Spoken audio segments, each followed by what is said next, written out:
In today's video, Making Professional Learning Meaningful, Part 2 of a two-part series with Diana Be About.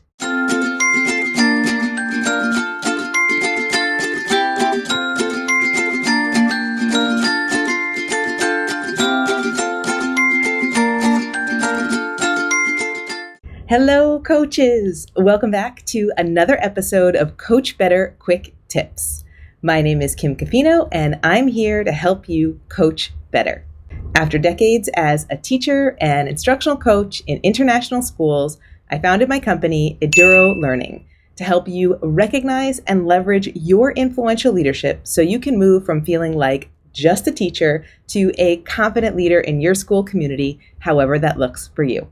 I work with clients around the world through our certificate programs and private mentoring packages. To dig deeper into any of the topics you see here, join the Coach Better global community at COACHBETTER.tv.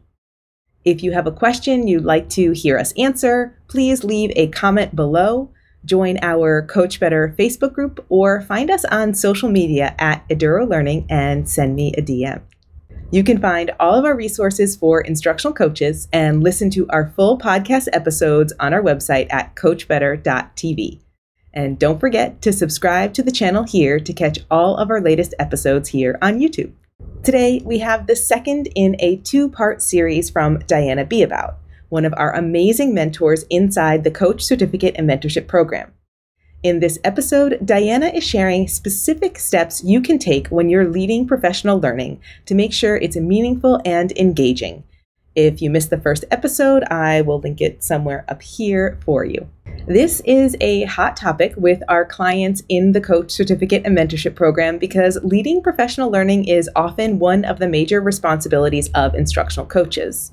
As a coach myself, and for most of the coaches that I work with, we're leading professional learning on a regular basis. And because we're meeting the needs of all stakeholders in the school community, these sessions can be very different. Everything from short-term meetings designed to support specific curricular goals to full division or school-wide professional learning. And then, of course, there's always the opportunity to present to a wider audience at conferences beyond your school community. If you are leading professional learning in your school or beyond, and you want to get even better at how you structure, facilitate, and refine your practice, we can support you. You can find all of our learning opportunities on our Coach Better website at coachbetter.tv/learn. On that page, you'll find professional learning options that are just right for you, no matter where you are in your coaching experience. We have courses for brand new or aspiring coaches, experienced coaches who are ready to be more intentional and strategic in their practice, and coaches who are ready to leverage their leadership and lead a team. Head over to coachbetter.tv/learn to find all the options. Okay, let's jump into the video from Diana. Hi, I'm Diana Be About, and I've been a teacher, coach, and mentor in the United States and internationally for almost 25 years, and I'm a global cohort mentor for the Coach Certificate and Mentorship program at Eduro Learning. In this Coach Better episode, I'm following up on my previous video about preparing to lead professional learning, where I shared about how you can begin thinking about professional learning experiences that are connected, applicable, and focused for participants. In this video, I'm building on those ideas to address what you need to do as you get into the planning and implementation of professional learning experiences so that they are meaningful and motivating for participants. As I shared in the previous video, when you are in a coaching role, you will most likely be asked to lead professional learning for your colleagues. And although you have participated in professional learning, you may not have had the specific training or experience in organizing and facilitating these types of events.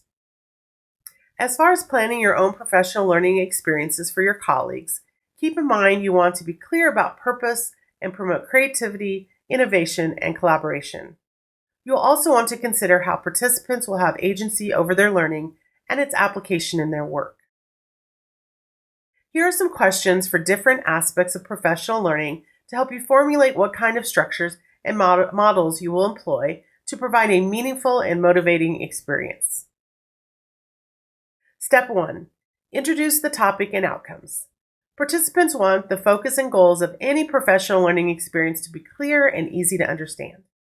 When you're introducing the topic and outcomes, you might want to think about how are you going to provide an opportunity for participants to connect with the topic and outcomes of the session? What connections can they make to what they already know and do? How will the outcomes provide a path for them to stay connected to their learning? How can they connect with each other as professionals? One example for how you can introduce the topic and outcomes is to provide a couple of questions about the focus for the session to promote initial conversations among participants at tables or in small groups about their experiences and potential questions. Step 2. Introduce the content. Depending on how familiar or not participants are with the content of the session, you'll need to decide how much is manageable given your time frame. When you're thinking about how you will introduce the content, you may want to consider, how will participants access the content of this session?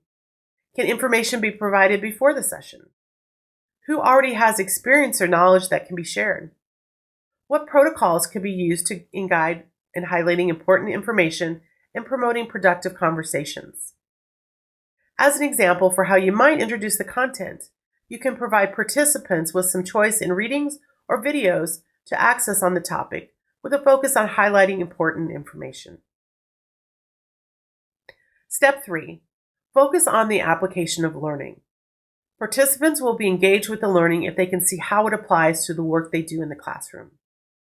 When you're thinking about how to apply the learning during your session, you might want to consider, how can you illustrate the application of the learning so participants can make the connections to their own work?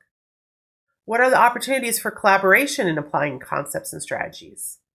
How can you harness participants' creativity and innovation in finding ways they can use or are already using what they are learning? An example of how to do this is giving participants time to develop a plan on implementing a strategy in their classroom on their own or with a small group. Step 4. Time for sharing and planning next steps. To put their learning into action, participants will need an opportunity to share and plan for their next steps. When you're planning this time for participants to share, you might want to think about, how will you build in time and space for participants to share their learning, ideas, and questions? What will you put in place for follow-up with teachers on what was shared and learned? How can you help participants reflect on their learning and articulate their next steps? How will you make connections back to the session outcomes? An example of how you can have participants share their planning is to give them a quick elevator pitch to others to get input and guidance. Step 5. Measuring impact. Making sure to review the effect of the session and how you might adjust leading professional learning in the future will support your professional growth as a leader.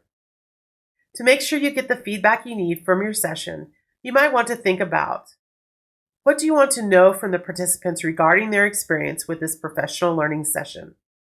How could you structure a feedback form to collect quantitative and qualitative data? How will you use this information to inform your next steps with teachers? One way you can easily collect feedback is to provide a digital survey. They're a great way to collect and organize input, but make sure to make the number of questions manageable for your participants. As you organize for professional learning events, whether it's a one-time presentation at a staff meeting or a series of PD sessions over time, it is important to focus your time and energy into planning and facilitating a meaningful and engaging experience.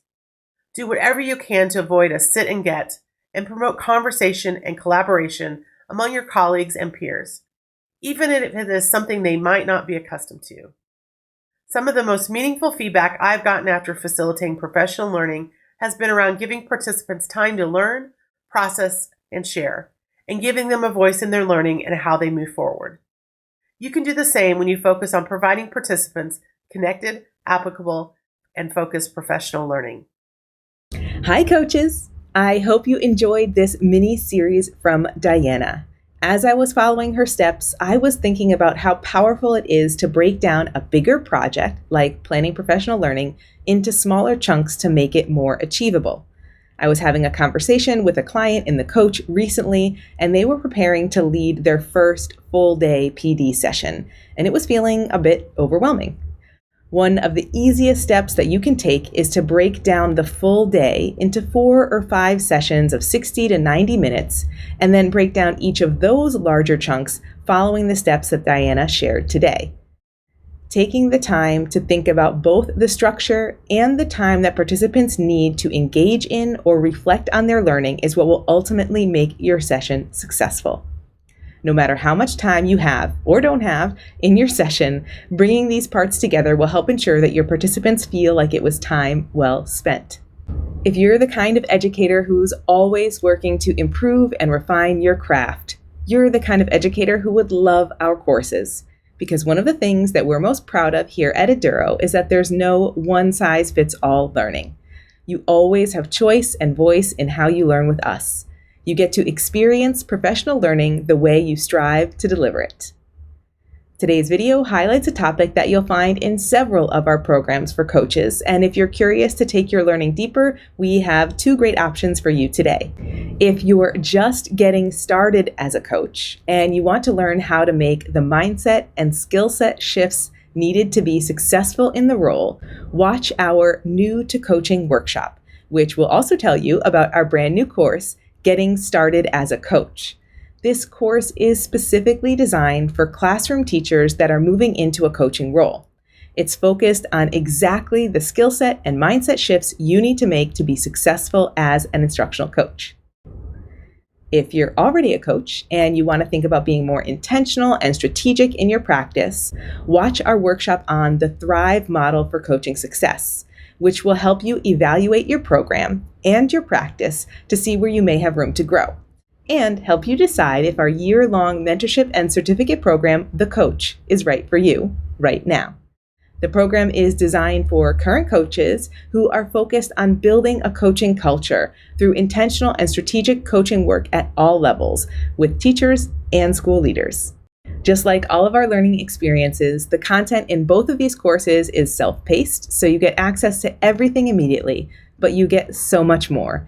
When you join a course with us, you get access to our Coach Better global community with optional group coaching calls at various time zones to meet and connect with other coaches, plus private office hours with me to get all of your questions answered and work through anything coaching related in your unique school context. If you're curious right now, if you have questions, please reach out.